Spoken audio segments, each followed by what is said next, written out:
Dari mulai agenda besar sampai nama Pak Jokowi ingin dipulihkan, yang justru membuat rakyat semakin gedek. Dari laporan Pak Jokowi yang naik ke penyidikan, bukannya membuat Bung Roy Suryo dan kawan-kawan takut, ya kan, malah justru semakin digas. Bung Roy Suryo menemukan 5 bukti asli ijazah keluaran 85, dan itu bisa dikaji secara ilmiah. Dan juga tentunya Bung Rismon Syanipar yang justru melaporkan Pak Jokowi di Polda DIY. Apakah ini yang diucapkan oleh Cak Nun dulu ketika beliau mengatakan Jokowi akan ditawur rakyatnya sendiri? Apakah ini bukti nyatanya atau bagaimana? Rakyat terus bersuara karena rakyat menjunjung tinggi kejujuran, keadilan, dan tentunya kepastian hukum untuk ijazah dari Pak Jokowi sendiri. Kita lihat videonya.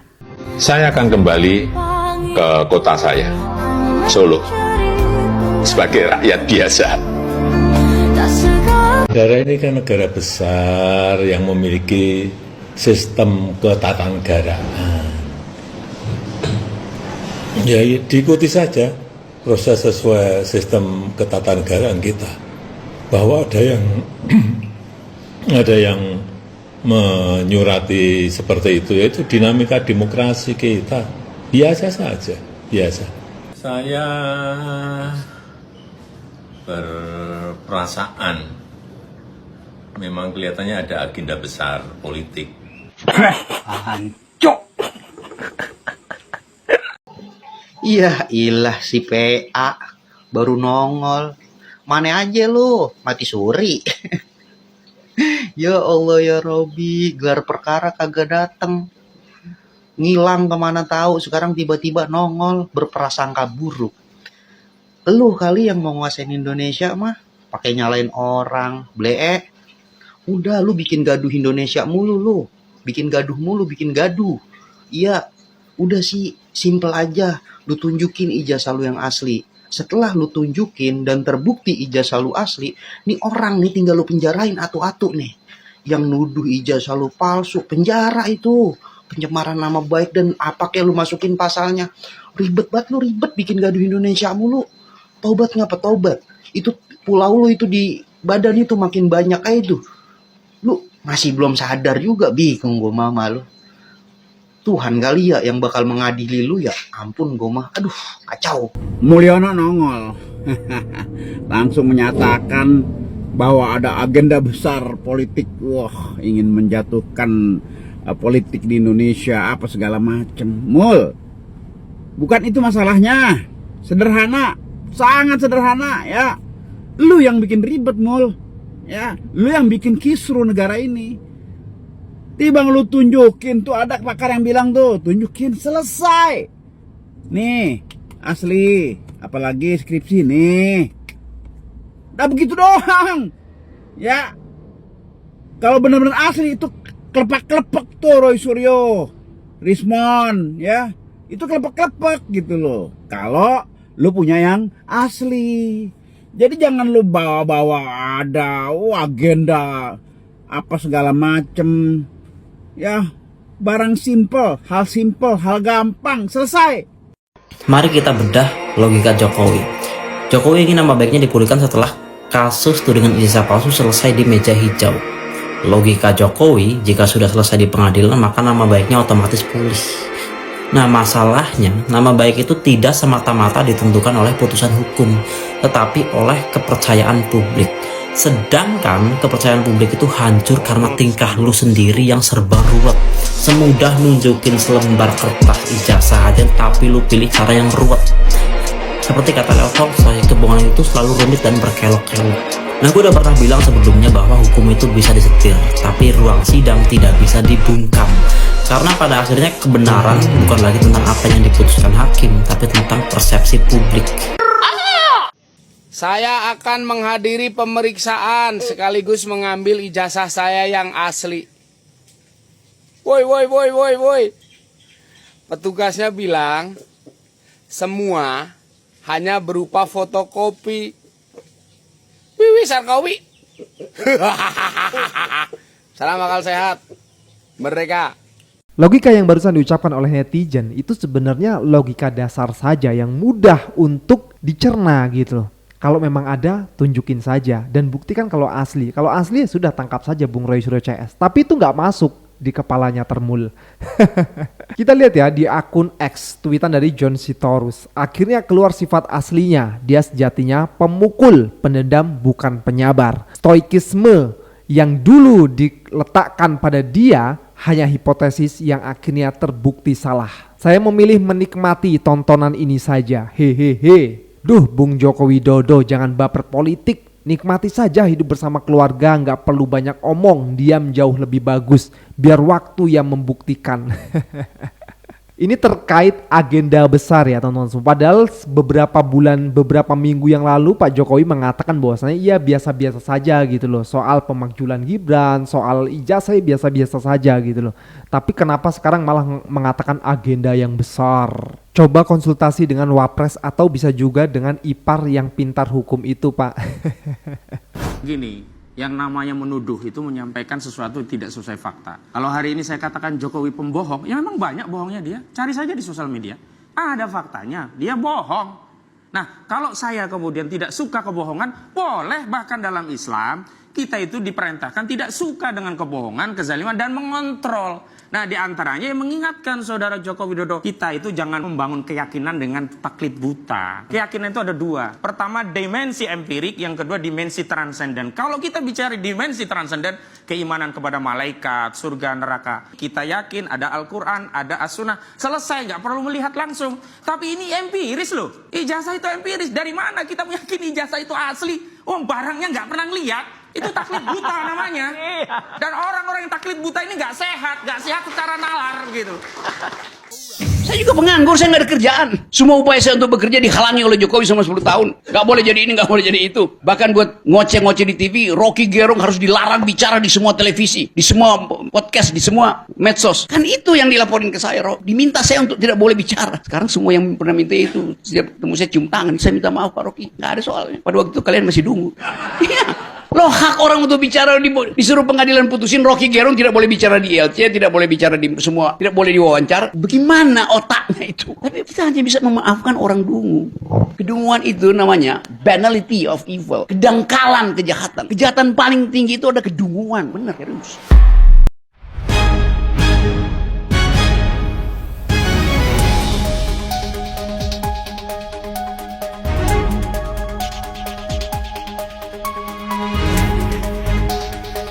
Sebelum ada ketetapan hukum dari pengadilan yang mengatakan bahwa ijazah Pak Jokowi itu asli, maka tidak ada pidana pencemaran nama baik.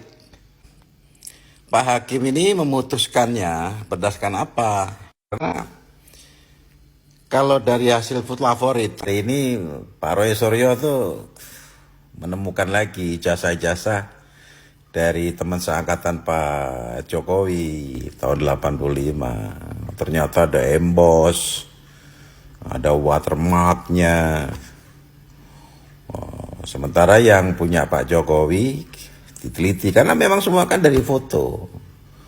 Pak Jokowi kan belum mengeluarkan, termasuk si Joshua ahli forensik itu, digital itu juga belum bisa melakukan penelitian, karena dia belum melihat juga ijazahnya. Nah Pak Roy Suryo ini apa yang ada diteliti dulu.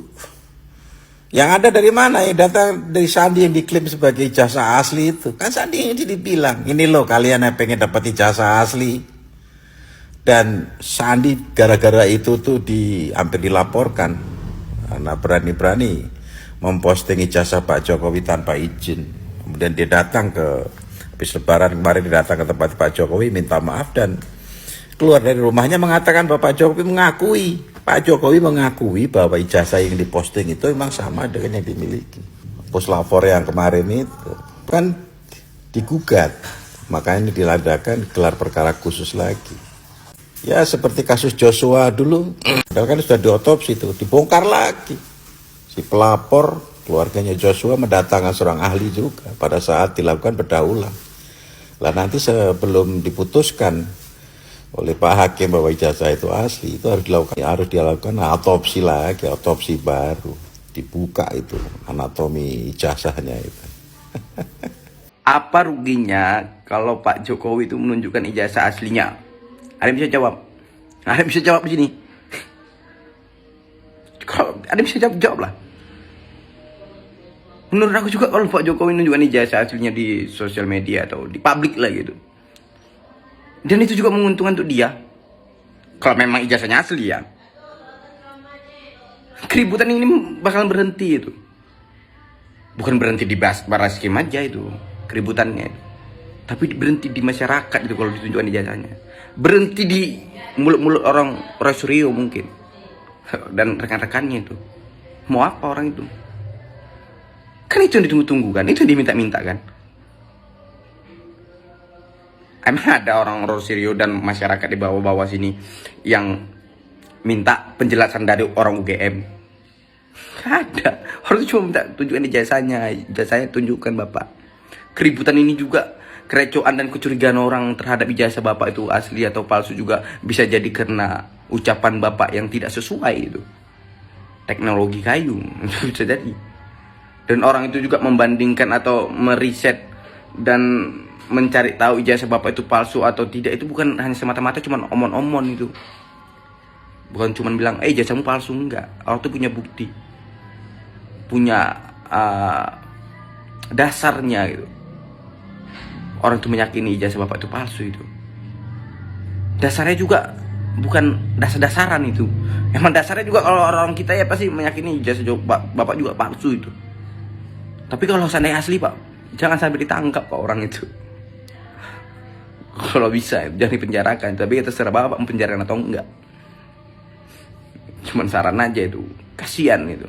Kenapa kasihan? Karena itu membuat kita takut untuk mengungkap sesuatu keyakinan kita Pak.